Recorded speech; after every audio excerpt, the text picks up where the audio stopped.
Bienvenidos a mi canal Susurro Nocturno. Los invito a suscribirse, a que nos dejen un me gusta y compartan nuestras historias, leyendas y cuentos de terror. En esta ocasión les compartiremos el siguiente relato: Las raíces del hambre, basado en relatos de terror. Comencemos. Alejandro nació en una casa con un extenso jardín y en medio de ese jardín se erguía un imponente roble que parecía dominar todo a su alrededor. Mucho antes de que Alejandro llegara al mundo, ese árbol ya estaba allí, con sus ramas retorcidas, extendiéndose como brazos torcidos, siempre balanceándose, incluso cuando el aire estaba en calma.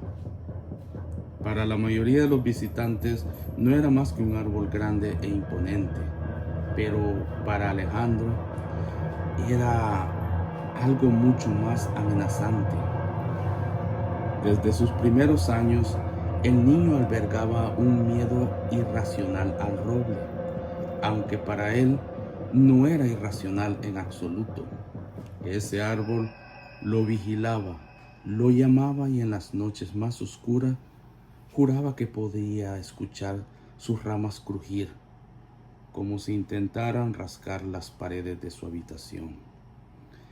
Cuando apenas había aprendido a caminar, sus padres se reían de su miedo, echándolo a la imaginación desbordada de un niño. Pensaban que con el tiempo superaría ese temor, pero el miedo solo se profundizó.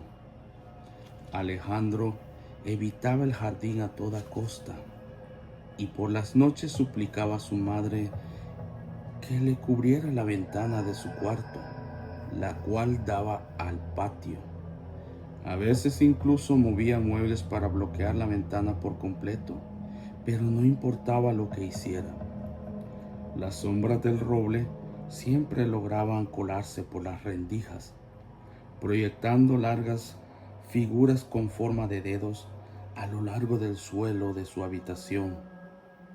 Más de una vez su madre lo encontró acurrucado, temblando en la bañera, demasiado asustado para explicar por qué prefería dormir allí en lugar de su propia cama.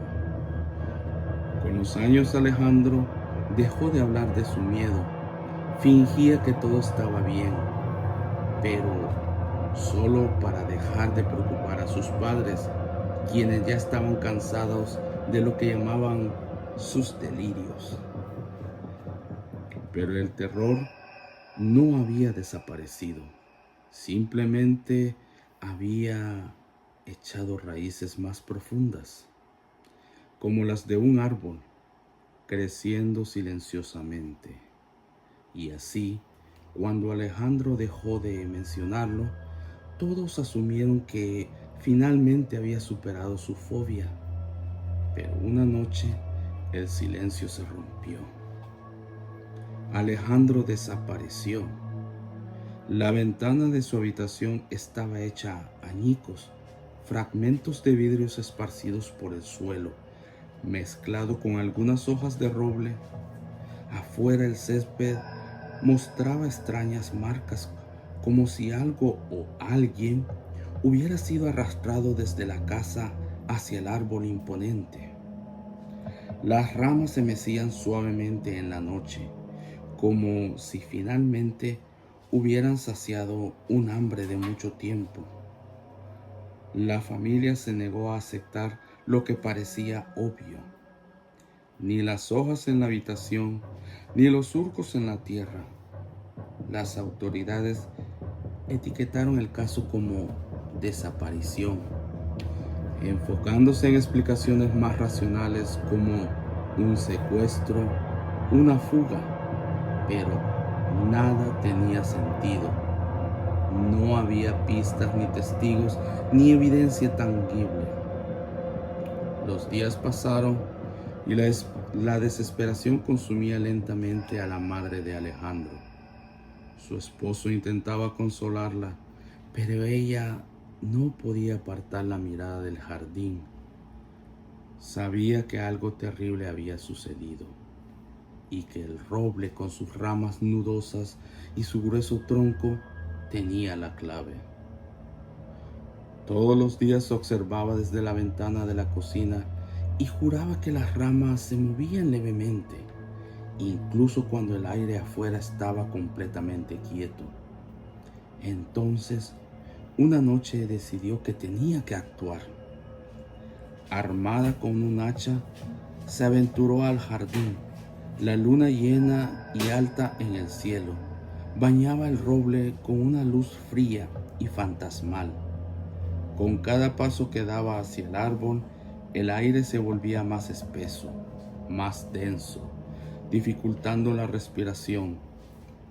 Finalmente, de pie frente al gigantesco coloso, levantó el hacha y la blandió con todas sus fuerzas. El sonido que resonó en la noche no fue de un esperado crujido de la madera. Lo que brotó de la herida en el tronco no fue savia, sino sangre espesa y oscura.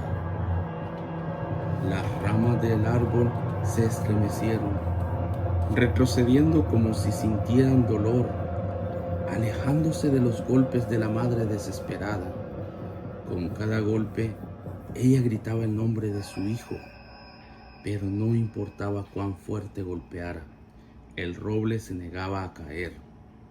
Exhausta, cayó de rodillas, sus manos ensangrentadas por las astillas, pero el árbol permaneció en pie, alto e imponente. Entonces, algo en el suelo llamó su atención.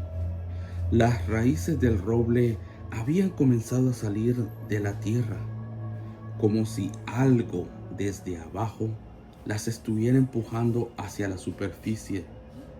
Desesperada, empezó a cavar con las manos desnudas. Mientras rascaba la tierra, el hedor a podredumbre se hacía más fuerte, hasta que finalmente desenterró algo que le detuvo el corazón. El cuerpo de Alejandro yacía allí, enredado entre las raíces del roble, pálido y marchito, como si el árbol hubiera drenado hasta la última gota de vida de él. Su piel estaba pegada a los huesos, su rostro completamente desfigurado, con una máscara grotesca de terror, revelando la agonía de sus últimos momentos. Las raíces se aferraban a su cuerpo como tentáculos, alimentándose de él, pero eso no era lo peor. Mientras seguía cavando, desenterró más cuerpos, viejos y descompuestos, pero todos en la misma espantosa posición. 14 en total, cada uno atado a una rama del roble. Había niños, hombres, mujeres. Todos ellos habían caído víctimas del hambre insaciable del antiguo árbol. El horror se apoderó de ella. Aquel roble no era solo un árbol, era un depredador, alimentándose en silencio de generaciones de almas desprevenidas. Con un grito de desesperación, intentó arrancar las raíces del cuerpo de su hijo. Pero en ese momento, las ramas del árbol se abalanzaron. En cuestión de segundos, la envolvieron, levantándola en el aire. Sintió cómo las raíces se enrollaban en sus piernas, en sus brazos, hasta que finalmente la rodearon el cuello, y entonces todo se volvió negro. Al amanecer, los vecinos encontraron la casa vacía. Nadie supo jamás lo que había ocurrido, pero el roble seguía en el jardín, con sus ramas más frondosas que nunca, balanceándose suavemente con el viento.